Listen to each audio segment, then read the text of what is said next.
Citroën fue un referente entre berlinas de cierto lujo y empaque, lo que ahora denominamos con el anglicismo premium. No nos olvidamos del Traction Avant, pero fue realmente el Citroën DS el que consiguió que la marca triunfase en este segmento. El éxito fue tal que convirtió al DS en un mito desde el instante mismo de su presentación. Y todos sabemos lo difícil que es suceder a un mito.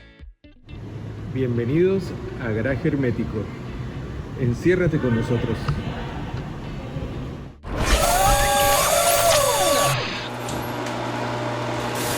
Y es que hay muchos ejemplos de que suceder a un coche mítico a veces es difícil y a veces es prácticamente misión imposible. El caso del DS es muy particular porque realmente el sucesor del DS fue el CX, que tuvo bastante éxito, luego el XM, que tuvo menos éxito, y luego el C6, que tuvo bastante poco éxito. Hay un rasgo común en todos estos coches, que eran y siguen siendo coches extraordinarios. Y no me refiero, a imagen, historia, mística, no, me refiero a que cuando los conduces, incluso hoy día, te das cuenta de que son coches extraordinarios. Cuando conduces un DS, sobre todo si tienes experiencia con clásicos de esos años, sencillamente alucinas. Lo primero que te preguntas es, ¿este coche puede tener 70 años? Sí que los tiene.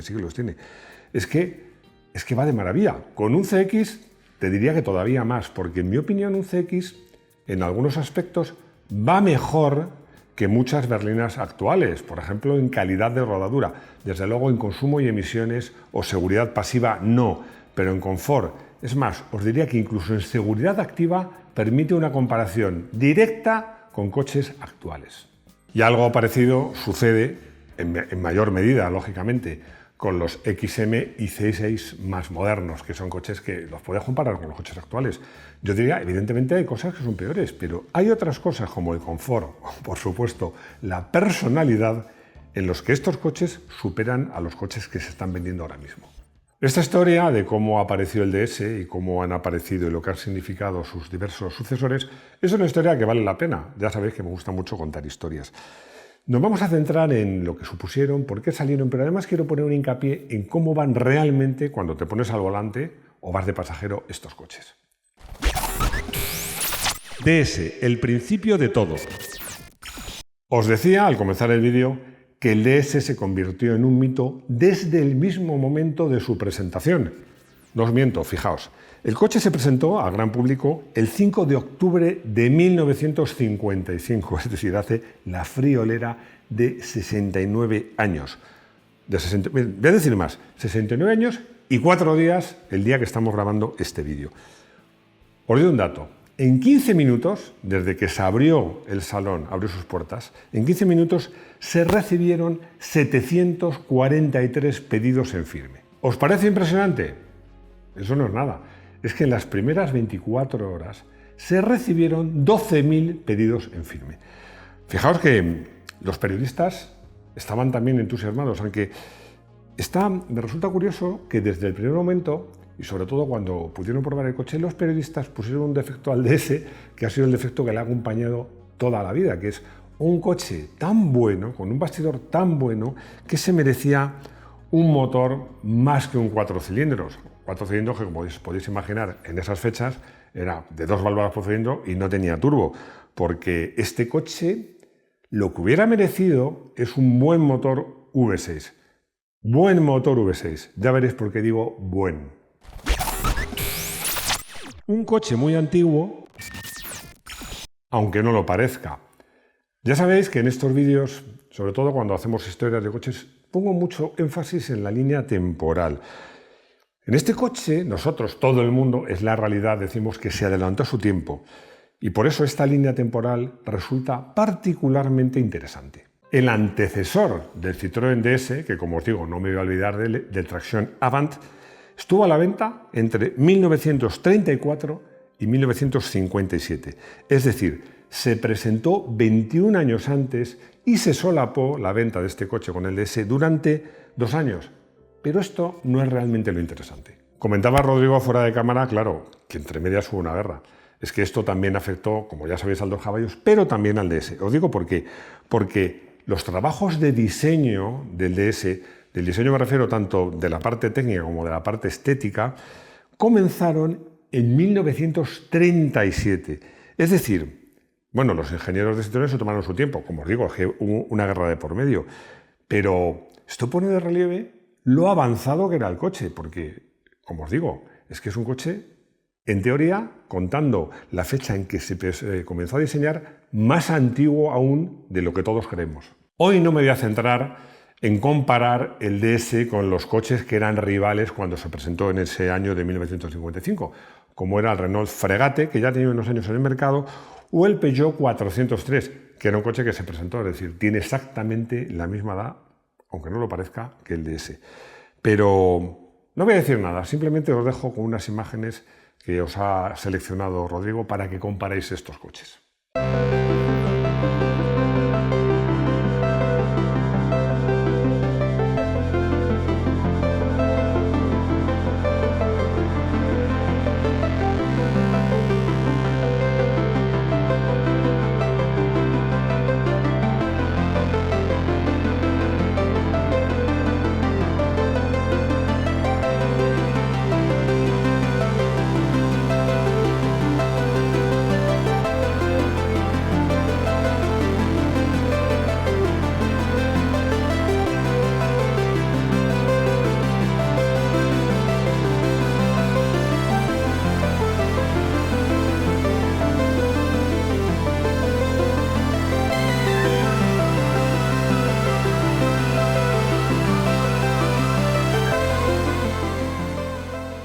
Hoy vamos a hacer una cosa que me encantó cuando la vi en el Museo de Toyota, y es, no vamos a comparar al DS con coches, bueno, ya lo hemos comparado brevemente, coches que eran coetáneos. Vamos a compararlos con elementos cotidianos, como pueden ser electrodomésticos, como puede ser pues, una lavadora, un frigorífico, cosas de ese tipo, del año 55.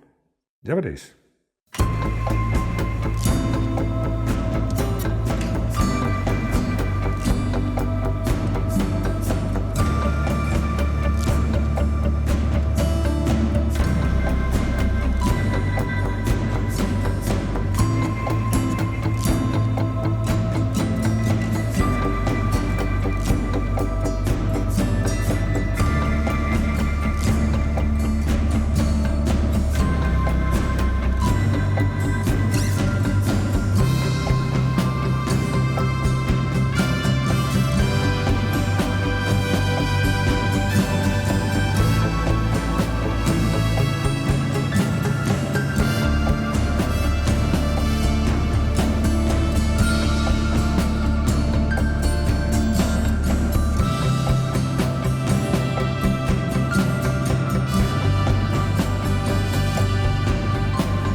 Como veis, podemos discutir acerca de si el DS se adelantó a su tiempo 5 años, 10, 15. Lo que es indiscutible es que realmente se adelantó a su tiempo.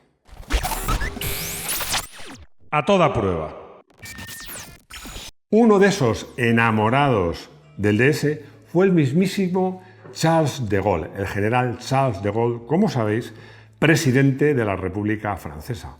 Bueno, enamorado, pero es que, además, el día 22 de agosto de 1962, su Citroën DS probablemente le salvó la vida.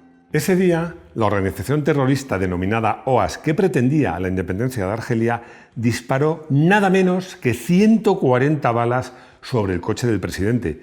El blindaje detuvo esas balas, pero el coche, gracias a la particular suspensión hidroneumática que, como todos sabéis, llevaba, pudo huir a más de 100 km por hora con las 4 ruedas pinchadas y dejar a sus ocupantes, al general de Gaulle, su esposa y el chofer, en un lugar seguro, sanos y salvos.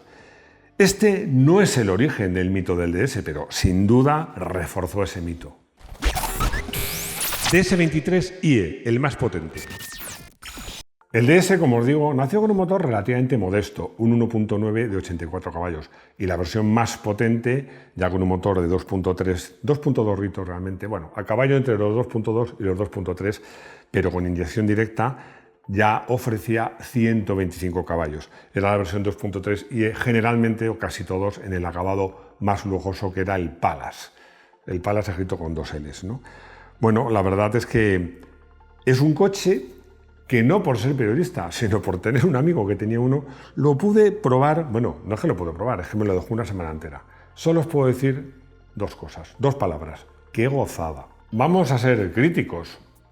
La visibilidad trasera no era muy buena. Entre otras cosas, la línea y el techo que descendía obligaba a una cosa muy curiosa. El espejo retrovisor no iba arriba en el parabrisas, iba abajo sobre el salpicadero. Bueno, el maletero estaba bien de tamaño, pero la portezuela era estrecha. Realmente no era cómodo, porque estaba muy bajito. Y ya, es que no se pueden encontrar muchos más defectos a este coche. CX, más que digno sucesor. Pero al comienzo de los años 70, pues Citroën comenzó a pensar que el DS necesitaba un sucesor. Ojo, más por el desgaste propio de tantos años a la venta que porque le apretara la competencia. Y además, lo difícil, un sucesor digno de ese mito. Y ese sucesor llegó el 26 de agosto de 1974 y no se llamó, como toda la prensa había predicho, la Nouvelle DS. Ya sabéis, lo digo muchas veces, que DS en francés es diosa. No, no se llamó la nueva diosa. Se llamó, en referencia a su depurada aerodinámica, que era con un coeficiente de 0,35, bajísimo para la época, se llamó Citroën CX. Ya os lo he contado muchas veces. Va a ser verdad, como me ha dicho un seguidor, que me repito mucho. Pues lo siento, pero es que es cierto que yo empecé a comprar revistas regularmente, las compraba de vez en cuando, pero empecé a comprarlas regularmente cuando este coche apareció en las portadas de las revistas, porque es que confieso que me enamoró. O sea, el CX yo lo vi en las portadas de las revistas y luego me informé y me enamoró. Pero bueno, es que no fue solo a mí, porque realmente Citroën consiguió algo muy difícil, que es buscar, como os decía, más que un digno heredero al DS. Y eso, que el CX mantuvo uno, o probablemente el mayor problema que tenía el DS. ¿Y cuál era ese problema? Seguro que ya os lo imagináis. Con un bastidor tan bueno, que era mejor en el CX que en el DS, un coche tan bonito, tan bien hecho, hombre, hubiese merecido más que un motor de 4 cilindros. Nunca llegó a tener un V6, que lo merecía más que el DS, entre otras cosas porque en el DS quizás hubiese habido problemas para meter en ese vano motor un V6, pero en el CX hubiese cabido. Bueno, al menos nos consolamos porque sí hubo una versión turbo, 4 cilindros, 2,4 litros y 168 caballos. No está mal, pero seguro que estáis conmigo que este coche se hubiese merecido un buen V6 de 3 litros y entre 200 y 250 caballos. Muy moderno. Ya hemos dicho que el Citroën DS se adelantó mucho a su tiempo, pero os diría que casi sin quererlo.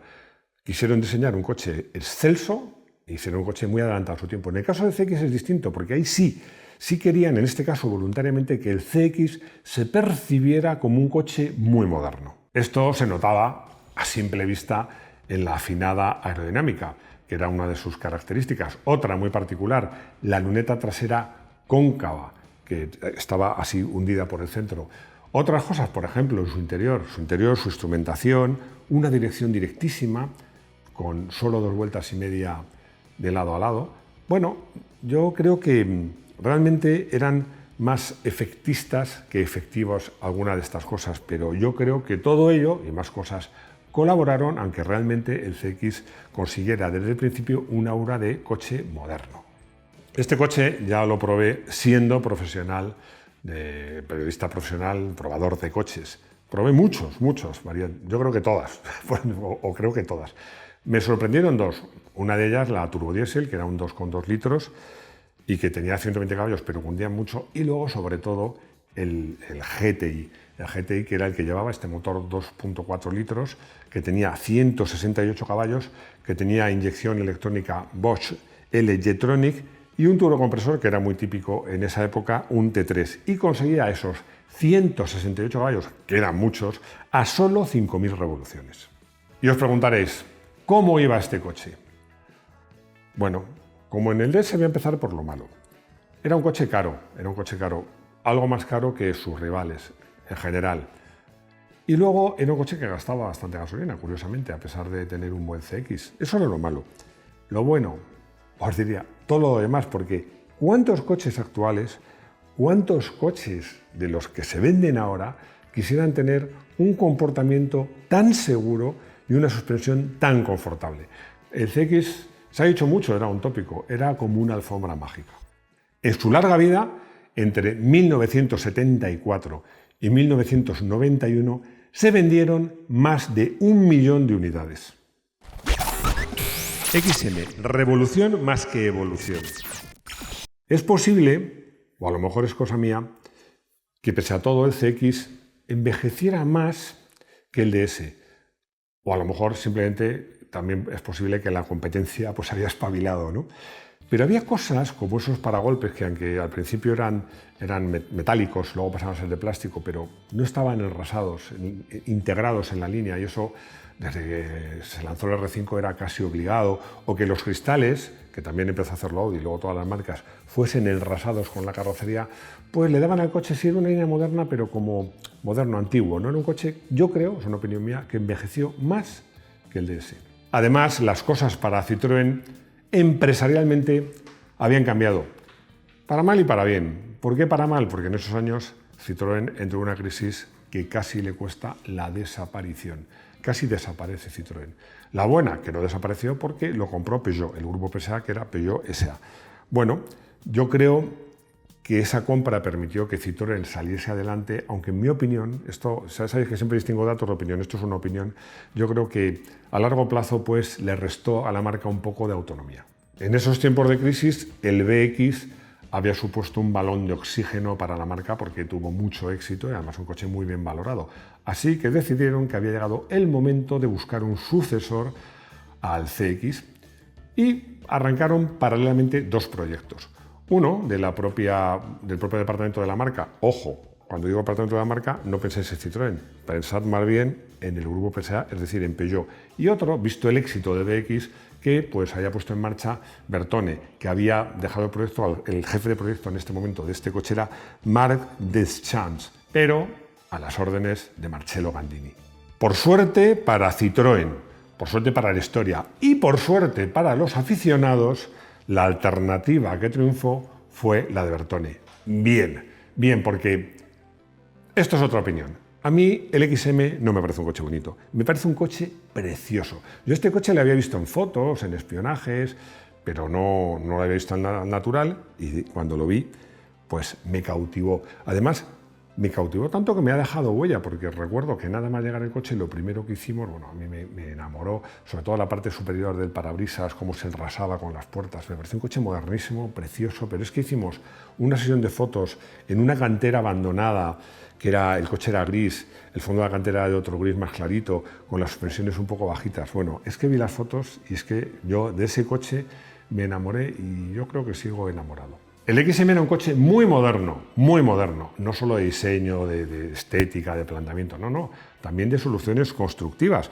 Por ejemplo, una de ellas es que tenía una carrocería con un sistema muy sofisticado que estaba totalmente galvanizada y por tanto prácticamente inmune al óxido.